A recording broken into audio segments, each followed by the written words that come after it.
I've recently watched a video essay by an experienced game master. He explained that there are 3 levels of role-playing. These levels of role-playing manifest as different ways of making decisions by players. The first level is making the choice based on your personal preference as to how the story should progress. On the first level of role-playing, you're answering the question of how you want the story to unfold. The second level is putting yourself in your character's shoes and approaching the choice as if you were presented with it in real life. On the second level of role-playing, you're answering the question of what would you do if you were faced with the same dilemma as the character you're in control of. The third level of role-playing is empathizing with the character and looking at the choice through the prism of their views and preferences, not your own. On the third level of role-playing, you're answering the question of what would the character you're in control of choose if they were real and could choose for themselves. The final choice of Life is Strange Season 1, made on the first level of role-playing, often boils down to the player's sympathy or antipathy towards Chloe Price, since Max is deciding whether to preserve or end Chloe's life. Chloe Price is my favorite video game character by far. She's among my favorite fictional characters in general, so of course I'm going to choose the course of action which saves her life. But there are also players who dislike or downright hate her, which is the reason for choosing a course of action which results in her being murdered by Nathan. I've also seen players justifying sacrificing Chloe by saying that while they liked her, they liked other characters like Warren or Kate more, and since those characters are at risk of dying in the storm, they choose to sacrifice Chloe to prevent the storm from ever happening. Making the final choice of Season 1 on the first level of role-playing can also be based around what seems to be the more satisfying conclusion to the story. I've seen players arguing that Chloe being murdered is somehow a more fitting end of her character arc or the game in general. I strongly disagree with that. I really don't get the morbid fascination of some players with Chloe as a tragic character, a member of the 27 Club with an 8-year head start. The story of a troubled kid who everyone gave up on, including her family, her friends, and even herself, who died a stupid death that could have been prevented had she had at least one person standing in her corner, is not interesting or captivating. It's simply revolting. And to tell you the truth, quite unoriginal in its inhumanity and banal in its cruelty. Look out the window and you'll see hundreds of stories like that. Is this the sort of tale you wish to write with your choices? In the previous video, I explained why I think Max saving Chloe's life is a much more satisfying and meaningful conclusion to Max's adventure. On the second level of role-playing, the question becomes, what would you do if you were faced with the same choice as Max? Would you sacrifice your own best friend to stop a hurricane approaching a small seaside town? I hope that all of us, when faced with serious dilemmas, solve them using moral principles. I am of the firm belief that sacrificing one's best friend is morally indefensible. I explained my reasons for thinking that way in the first video. On the third level of role-playing, the question becomes, what would Max do if she was allowed to make the choice for herself? Now, one might ask, is it even possible to answer this question? After all, Life is Strange is a game centered around player choice. Isn't the main character merely a vehicle for the player to make choices? Can we discern what Max's preferences are? To that I say, we absolutely can. Max is a very unusual protagonist for a choice-based game, because she is anything but a blank slate for the player to fill. Max has her own very strong emotions, views, and preferences that she shares in her dialogues, monologues, and diary entries.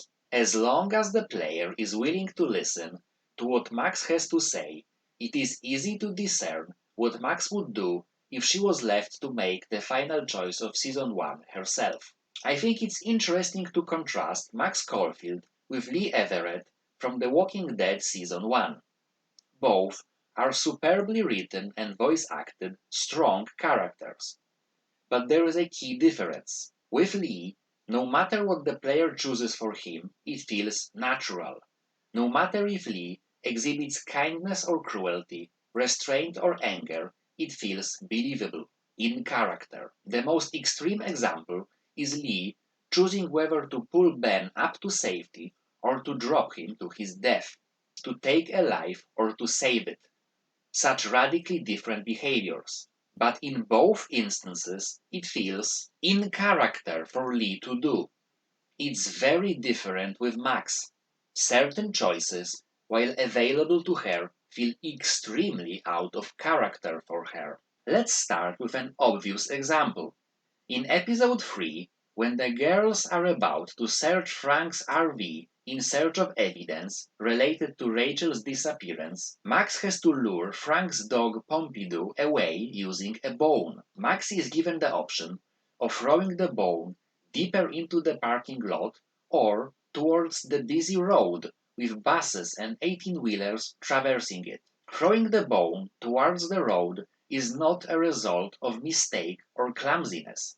It is a choice Max can make, or rather, the player can make for her. Now, Max doesn't have to be a dog person.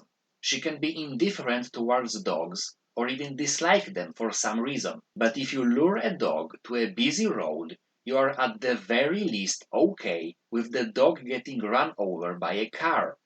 You may not intend this to happen, but you at least accept the possibility of it happening, because it's obvious to anyone that a dog running on a busy road is likely to be hit by a passing car. And the vast majority of players understood the implications of intentionally luring Pompidou to the busy road, because the choice I'm describing is the most one-sided choice in the entire game. Only in 5% of playthroughs players decided to lure Pompidou to the road, which does indeed result in him being hit by a car and wounded. Can you honestly say that Max intentionally luring a dog to a busy road, which is likely to result in its death or injury, feels in character for Max?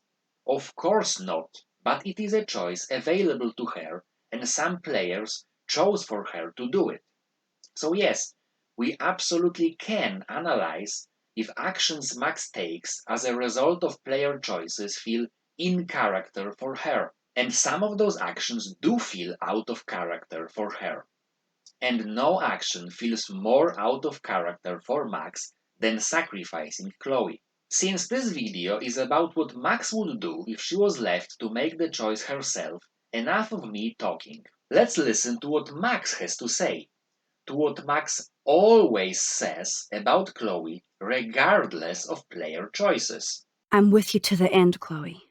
You know that. Sorry, San Francisco. Chloe comes first. Chloe, you're priceless. I'll always believe you, Chloe. I never want to hurt you. Ever. I always wanted my life to be special. An adventure. But not without you. You are my #1 priority now. You are all that matters to me. It doesn't matter what happens to me. I have to save Chloe. And nobody is going to hurt Chloe ever again. William, I just want you to know that whatever happens, I'll always be here for Chloe. Always. Because I will never abandon you, Chloe. I'll always have your back. I'll miss Chloe more than the rest of Arcadia Bay combined. It's not even close. Now you are going to hear my voice again, but these are still going to be Max's words, as these are going to be excerpts from her diary. I'm just so glad Chloe and I are a team again. That has to be destiny. It makes me happy to see her smile. I felt safer with her at my side. She was so sweet and said that had been the best week of her life, despite everything. That made me feel so awesome. I've never been so glad to see Chloe in my life. The second I saw her blue hair and that beautiful pissed off face, I kind of regretted not kissing her when she double dared me. Maybe if she had double dog dared me. And if Max did kiss Chloe in episode 3, she ends the sentence with, "The second I saw her blue hair and that beautiful pissed off face, I wanted to kiss her again." Now back to the obligatory contents of Max's diary, which are independent of player choices. Chloe's life is still in danger. No prize or exhibition is worth losing her again. Chloe is back. I didn't even care that this was the real end of the world.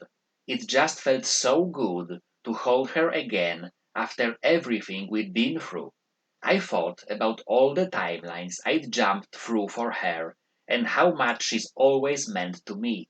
Our lives have always been entwined. How could this not be some kind of fate or destiny?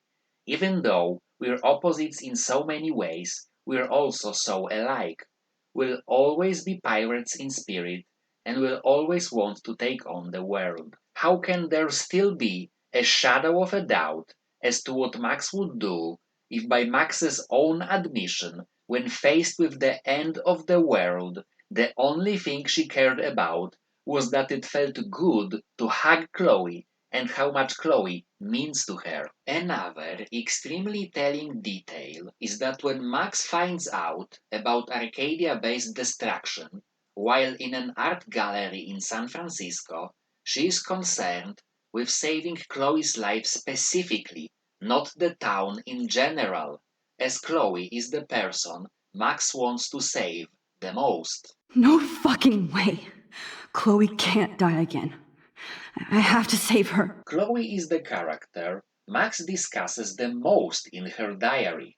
She makes numerous drawings of her. Many of the collectible photographs Max takes throughout the week depict Chloe. I think it's safe to say Chloe is Max's muse. Honestly, Max's diary reads less like an account of her ongoing investigation and more like an account of Max discovering she's in love with Chloe. The last diary entry is always, regardless of player choices, Max wondering if the intense feeling she has for Chloe, who is like family to her, is friendship or something more. This question is always the last thing on Max's mind before she is presented by Chloe with the final choice. Now, thanks to double exposure, we can confidently say which ending of season 1 Max would consider to be the right choice if she was left to make it herself. While double exposure will factor in the final choice of season 1 in some capacity,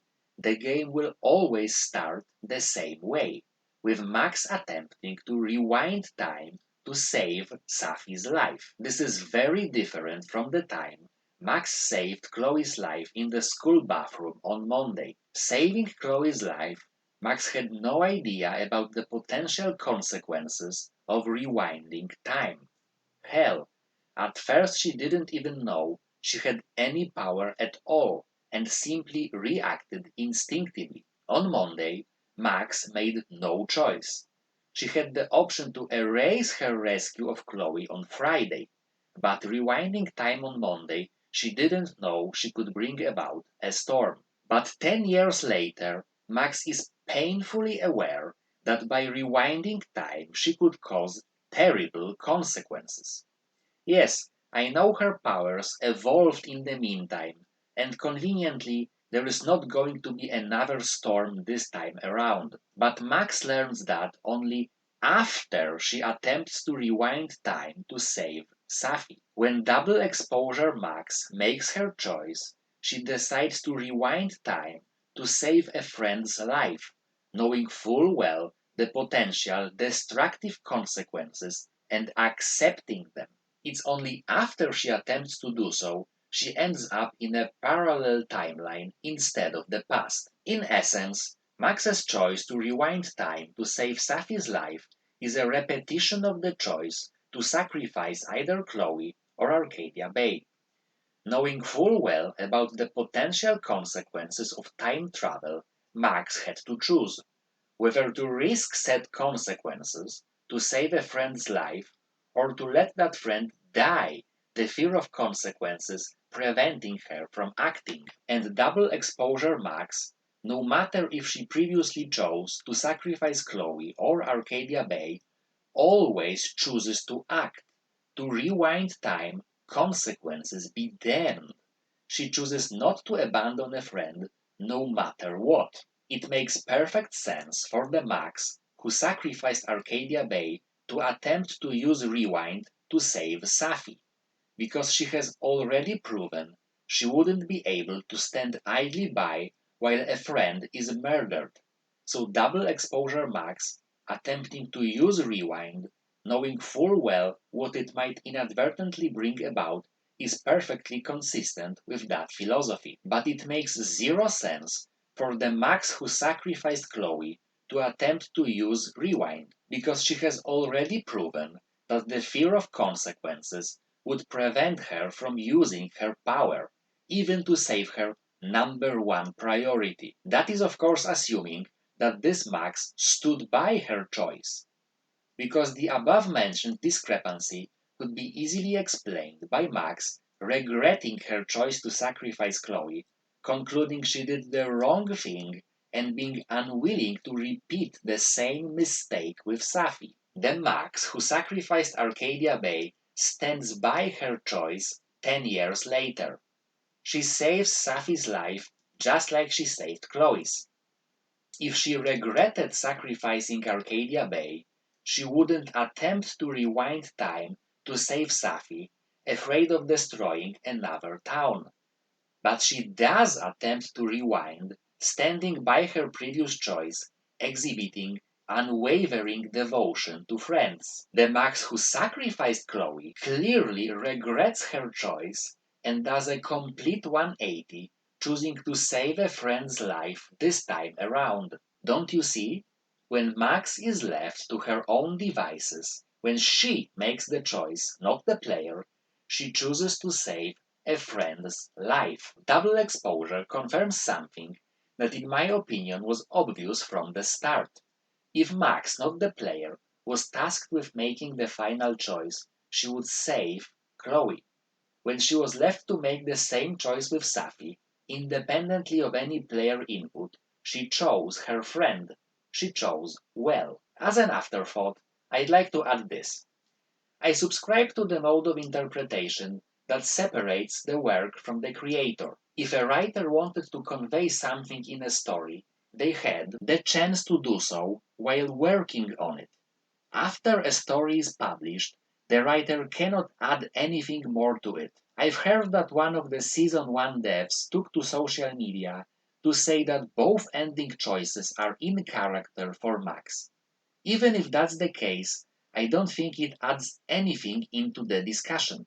If the writers wanted to craft a story in which it makes sense for Max to sacrifice Chloe, they clearly failed to do so, for the reasons I discussed in this video. Their post-publication comments cannot and do not change that.